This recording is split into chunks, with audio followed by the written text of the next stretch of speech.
Welcome to the City Current Show. I'm your host, Andrew Bartolotta. We're always honored to bring you inspiring stories of individuals and organizations making an impact in our community and around the globe. Employee engagement, talent recruitment, and retainment are hot topics in today's workplace.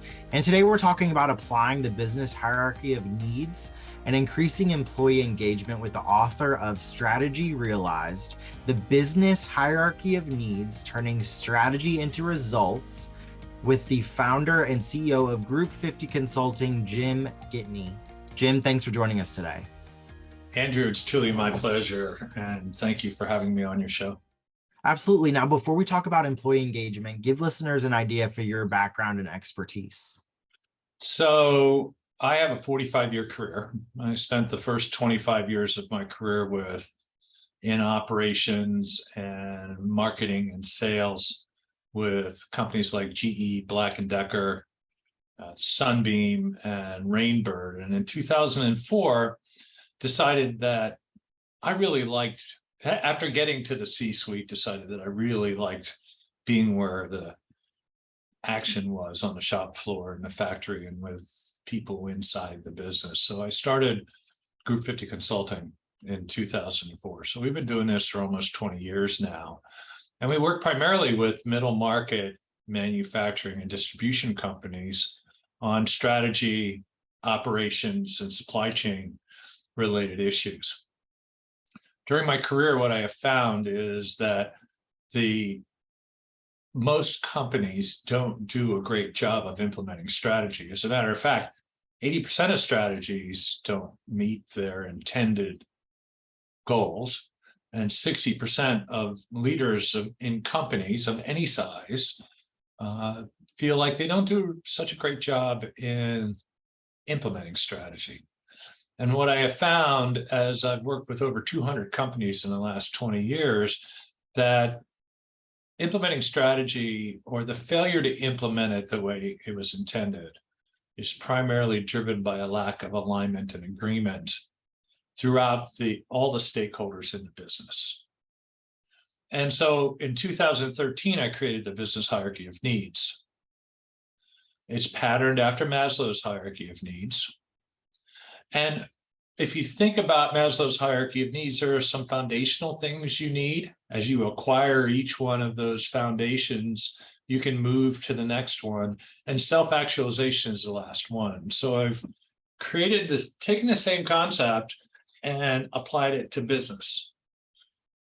3 levels in the business hierarchy of needs: strong foundation, knowledge and change management, which is the piece we're going to talk about today, which is about organization, and it's about people, and it's about engagement. And then implementation, which is the equivalent of self-actualization. Let's dive into that, because let's talk about employee engagement. That is a huge trending topic that I see across LinkedIn and in the business world. Give some examples of where applying the business hierarchy of needs has worked, especially in that middle sector. So if you sit and think about it, the middle sector is made up of people. I like to call people the bridge between strategy and results. Because in my 45 years, while we have fewer people doing things inside of a business, we still need people to make those things happen. Computer systems haven't gotten good enough to be able to do everything. And so what we find is that as you move through what I like to call senior leadership, which is the CEOs and people who have a C in front of their name, chief operating officer, et cetera, we move to what I call middle level leaders. Those are the people who actually make things happen inside the business. And what we find is that oftentimes the development of strategy is the domain, and it is primarily the domain of the C-suite, of the senior leaders and its owners and its board of directors. Where we get into the rub is when that information that exists at the C-level doesn't get communicated well down to the middle level, and then down to the next level, which are all of the people who may not be managers or leaders. I mean, they're leaders in their own right, but they may be engineers, they may be accountants, they may be bookkeepers, they may be people on the shop floor. So what happens is I've got these really great ideas, but I don't do a good job of communicating those ideas down to individuals inside the business. And I don't give them an opportunity to understand what it is they do or what they can do to contribute to strategic success. Well said. Now, what are some tips you would say to give small and mid-sized business owners who are looking to scale but maybe lacking the roadmap to do so? So inside the business hierarchy of needs, we've created something called the most important goal. Now, I'm an engineer, I have an MBA, and I was taught in my strategic planning classes, and even when I was doing strategic planning with some of the companies I've mentioned, to have 3 to 5 strategies. All right. We believe that while you may have 3 or 5 strategies, they all need to be tied to one most important goal. The business wants to double in size in the next 5 years. We want to double the enterprise value for the owners. We want to triple our market share in a particular market segment. We want to increase EBITDA or our profits 500%. Now, if you sit and think about each one of those things that I said, each one of them would have a significantly different set of business strategies.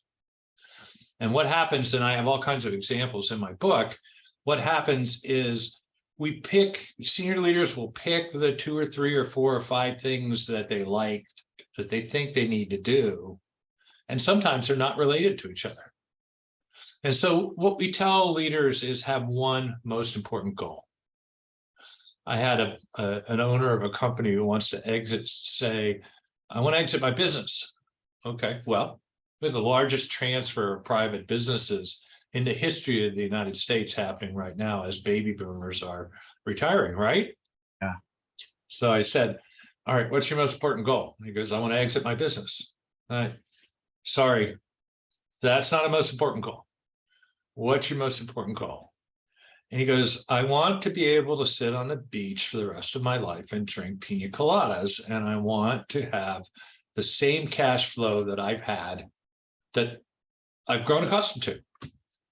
Okay, now we have a most important goal. I can build a business strategy around that, or I can at least work on building a business strategy around that, right?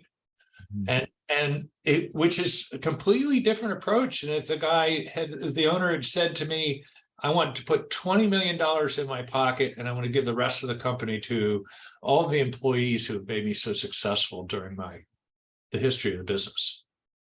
So you can see can you see where those would be 2 completely different set of business strategies? Absolutely. Right. And so what we do is we create that one most important goal, and we communicate it to everybody in the organization. But instead of doing the creation of the business strategy inside the C-suite or inside the owner's office, we engage a lot more people inside the organization to help. And here's the reason why.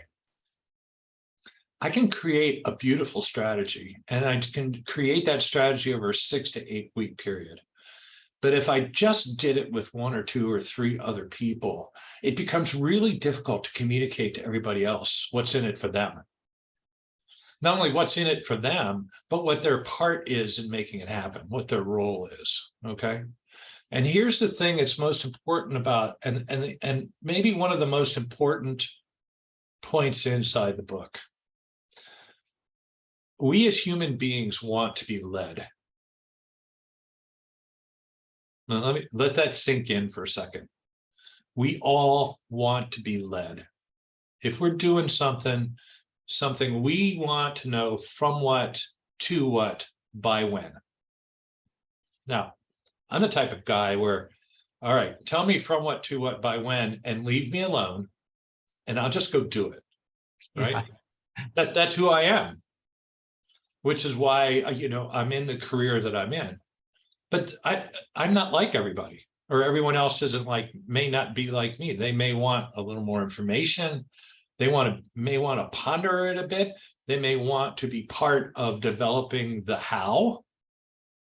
So what I say in the book, and this is the really important part about engagement, especially engaging remote workers in today's post-pandemic society. Tell me from what to what by when, and let me be part of how. Because if I do that, if I, as a leader of an organization, I allow people to be part of the how, it's much easier to get them to agree to do it because they were part of that. And I learned that skill. I learned that lesson in the 90s when I implemented total quality management inside of Black & Decker. And we did what was called Kaizen events. And basically a Kaizen event is a group of people who might be manufacturing a little product, get together in a room for 2 or 3 days. And we tell them, we want you to significantly reduce the amount of inventory or lower the cost or improve the quality. We're going to let you in a room for a few days with some supporting resources, and you guys redesign your process. We did over 200 of those, Andrew, and only twice did we not see significant improvements in the performance of that business process. And I need to clarify that by saying that the 2 times it happened, the team of people were so upset that they begged to do it over again. And those 2 first attempts became the 2 most successful projects we ever did. So this is the power of people inside the organization. I did a survey when I was running Black & Decker's appliance factory. I did a survey of the 2,000 people that worked for me. And they were out on the shop floor doing the same thing every 15 or 20 seconds. That's not me, right? They were there because they would leave. They knew they could leave at 2:30 or 3 o'clock and go and coach Little League, build race cars, program computers. Some had PhDs, some had bachelor's degrees and master's degrees. And so we found that we had over 200 people in the organization that had these kinds of advanced skills. And we said, come on and help us out. And they were so appreciative of the fact that they were able to apply the things that they had learned, that the capabilities they had that we weren't able to, that we weren't using at the time.